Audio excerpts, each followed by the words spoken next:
Well, turning now from state politics to an issue that's often debated in political campaigns, the environment. An energy conservation project in western North Carolina is helping to preserve the environment and give local small businesses a boost.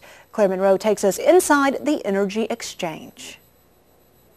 High up on a hill in rural Yancey County, you'll find the Energy Exchange. We're a nonprofit community-based group here in western North Carolina, and our concentration focus is landfill gas to energy projects here that address community needs. Project manager Terry Woodruff runs the site, founded in 1999, which collects methane gas produced by the garbage decomposing in the 6-acre Yancey-Mitchell landfill.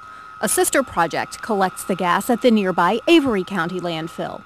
We put about 1 extraction well per acre, which is an average figure of what they normally do. That's a bore 2.5 to 3 feet in diameter that goes about 2/3 of the depth of the trash. Most of these wells here were about 80 feet deep. Woodruff says each well is tied to a central pipeline that carries the gas to a blower flare station. Most of the gas goes to users at the Energy Exchange, and the flare station burns off any excess. Woodruff says without this system in place, the methane would be doing serious damage to the environment. This gas would be venting into the atmosphere. It's potentially one of our major greenhouse gases. It's 23 times as potent as CO2.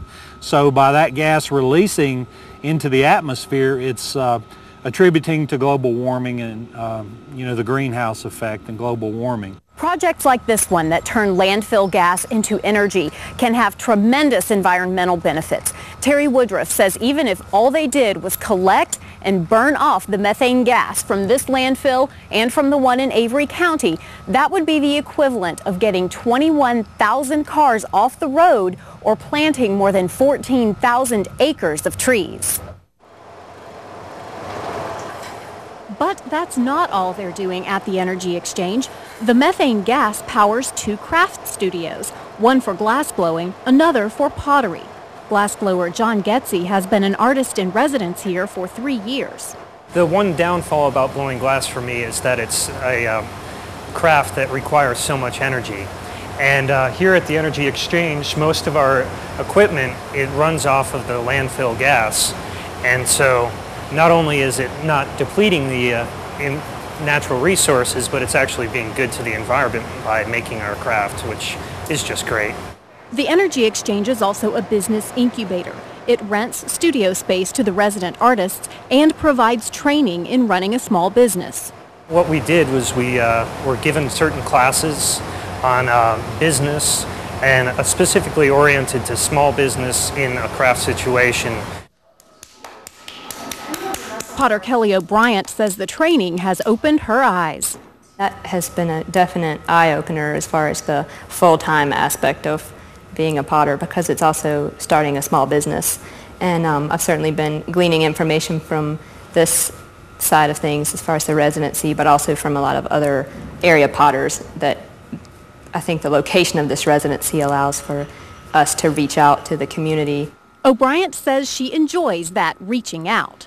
The community aspect is really important, just as far as what other people in the community can come here to learn, not only about the crafts that are happening up here and how they're made, but also how much, just in terms of thinking about energy in their everyday lives.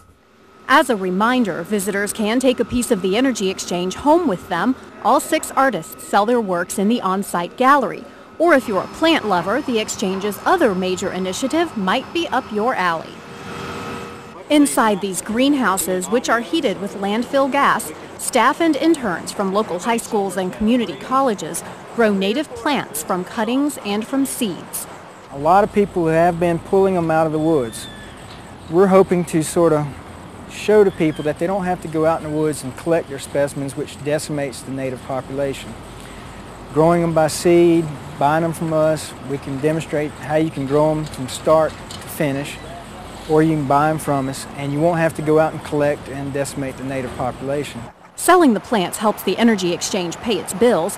Nursery coordinator Mark Norwood says it also shows local tobacco and Christmas tree farmers some ways to diversify. These are alternative crops that will mix in well with their tobacco fields. You know, they're getting out of the tobacco business if they've lost their allotment or just find it's not profitable. You know, blue mold is a big issue this time of year, and they might want to try something that's a little less tedious to take care of.